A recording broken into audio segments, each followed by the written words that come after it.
আসসালামু আলাইকুম to all my lovely viewers on my channel glimpse of ইজা। আশা করছি সবাই ভালো আছেন।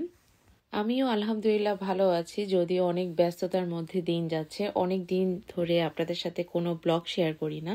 ব্লগটা কন্টিনিউ করতে পারবো কিনা জানি না, বাট ইনশাল্লাহ দেখা যাক। সকালে খুব তাড়াহুড়া করে ক্লাসে অ্যাটেন্ড করলাম, তারপরেও আমি 10 মিনিটস লেট। জানি না এত ঘুম পাচ্ছিল, নিজেকে খুব প্যাশনলি কন্ট্রোল করে ক্লাস অ্যাটেন্ড করার পরে ব্রেকে কিচেনে আসলাম। কিচেনে এসে একটা ব্ল্যাক কফি বানালাম। আমার জন্য আমার ফ্রেন্ড ক্রসেন্ট রেখেছে, আমার ফ্রেন্ডকে অনেক থ্যাংক ইউ। যাক, এখন আমি আমার কফি অ্যান্ড ক্রসেন্ট এনজয় করছি, যদিও এখন বাইরে বের হয়ে ক্যাফে গিয়ে কফি কেনার কোনো এনার্জি আমার নেই। জাস্ট 30 মিনিটসের একটা ব্রেক, যদিও লাঞ্চ ব্রেকে আমি মর্নিং ব্রেকফাস্ট করছি। অনেক লং টাইম ক্লাস থাকলে অনেক সময় খুব ঘুম পাই। যাই হোক, আফটার এ লং ক্লাস আমি একটু সুপার ট্র্যাগে এসেছি।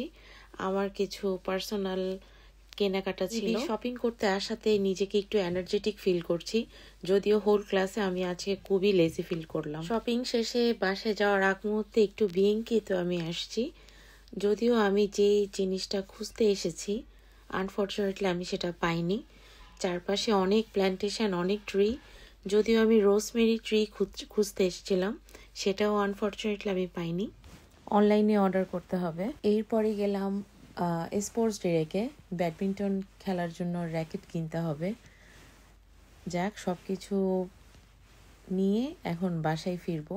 বাসায় যাওয়ার আগ মুহূর্তে সানসেট টাইমটা এত সুন্দর লাগছিল মাশাআল্লাহ, তাই একটু ক্লিপ নিয়ে নিলাম। স্প্রিংয়ে যদিও বেশ ঠান্ডাই থাকে, তারপরও এত সুন্দর লাগছিল মাশাআল্লাহ, ক্লিপসটা না নিয়ে আর পারলাম না। আর হয়তো 1 মাস স্প্রিং থাকবে, এরপরে জুন থেকে সামার স্টার্ট হয়ে যাবে। স্প্রিং অ্যান্ড সামার সিজনের ডে অনেক লং থাকে, তাই অনেক বেশি ভালো লাগে। বাসায় চলে আসলাম। বাসায় এসে আমার রান্না আগে থেকে আমি রেডি করে রেখে গিয়েছিলাম।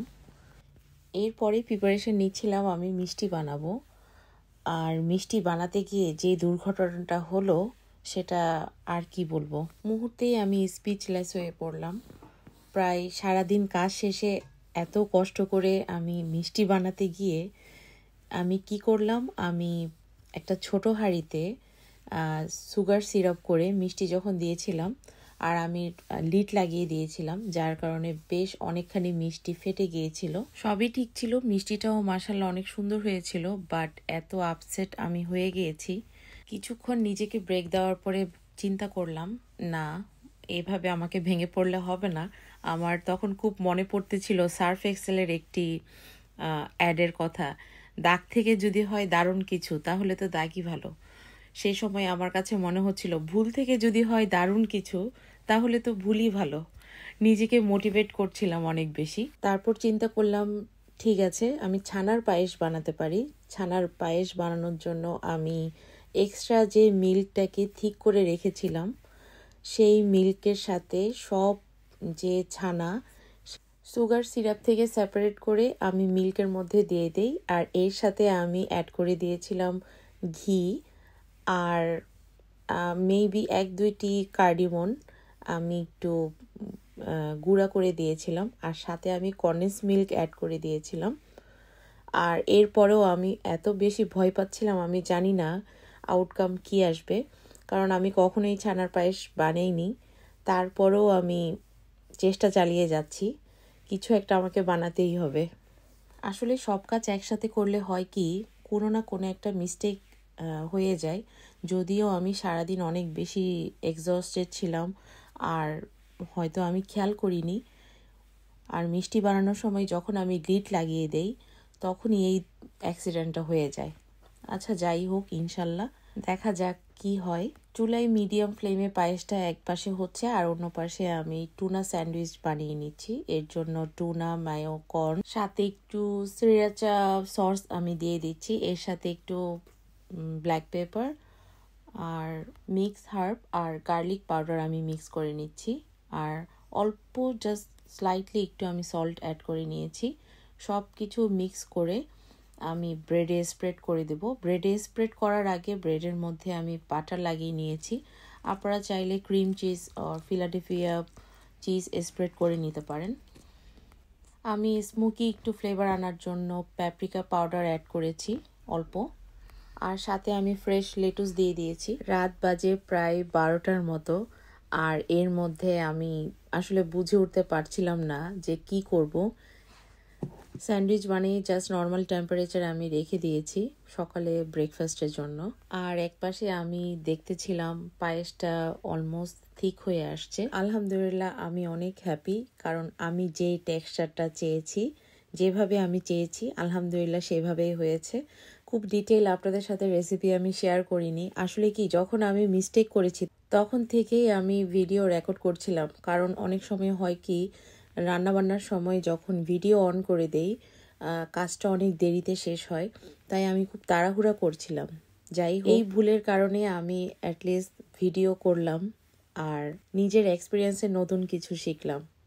তাই আমার কাছে মনে হচ্ছে মাঝে মাঝে ভুলই ভালো।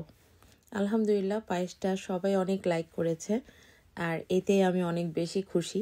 আর সব কিছু আমি রেডি করে এখন এক আপুর বাসায় আমি নিয়ে যাব, তাই সকাল সকাল উঠে সব ঠিক করে নিচ্ছিলাম আর ক্লিন ফ্লিন দিয়ে সব রেডি করে এখন আমি রেডি টু গো। যদিও আজকেও আমি লেট, পুরার কাজ কখনোই ভালো হয় না, যদিও প্রতিদিন এত বেশি ব্যস্ত থাকি, এরপরেও চাই সব কাজ পারফেক্টলি ভাবে শেষ করতে।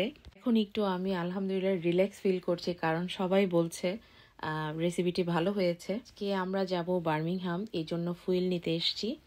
আর বিসমিল্লাহ বলে বার্মিংহামের উদ্দেশ্যে রওনা দিয়ে দিলাম। লন্ডন থেকে প্রায় 2.5 আওয়ার্সের মতো লাগে। আর যেতে যেতে অ্যামাজনের যে ফ্যাক্টরি সেটা একটু ক্লিপস নিয়ে নিলাম। শেডেড কালারটা মাশাআল্লাহ খুবই সুন্দর লাগছিল। আর আমরা যেতে যেতে হঠাৎ করে খুব সানি ওয়েদার হয়ে পড়লো। আমি তো অনেক বেশি খুশি হয়ে গিয়েছিলাম। এর মধ্যে আবার বৃষ্টি, আবার গ্লুমি। আর যেহেতু লং ওয়ে, আর আমার ড্রাইভার সাহেবের পাশে যদি আমি ঘুমাই তাহলে তো শেষ। না পেরে আমি বৃষ্টির যত গান আছে সব শুনতে শুনতে যাচ্ছিলাম। আর মাঝপথে দেখলাম একপাশে সরিষার অনেক বড় ক্ষেত, সেটা দেখে অনেক ভালো লাগলো। দেখতে দেখতে আমরা বার্মিংহাম চলে আসলাম। এর মধ্যে লাঞ্চের টাইম হয়ে গিয়েছিল। আপু আমাদের জন্য অনেক বেশি অ্যারেঞ্জমেন্ট করেছে। যদিও এখন একটু ফ্যামিলি টাইম স্পেন্ড করব, তাই ব্লগটি আর কন্টিনিউ করছি না। আপনারা সবাই ভালো থাকবেন, আমার জন্য দোয়া করবেন। আমার এই ছোট্ট চ্যানেলটিকে প্লিজ সাবস্ক্রাইব করে একটি লাইক দিতে অবশ্যই ভুলবেন না। আপনাদের এই ছোট ছোট লাইক হয়তো আমি অনেক বেশি মোটিভেটেড হতে পারি নতুন কিছু করার জন্য। কোনো ভুল হলে প্লিজ আমাকে ক্ষমা সুন্দর দৃষ্টিতে দেখবেন। আল্লাহ হাফেজ।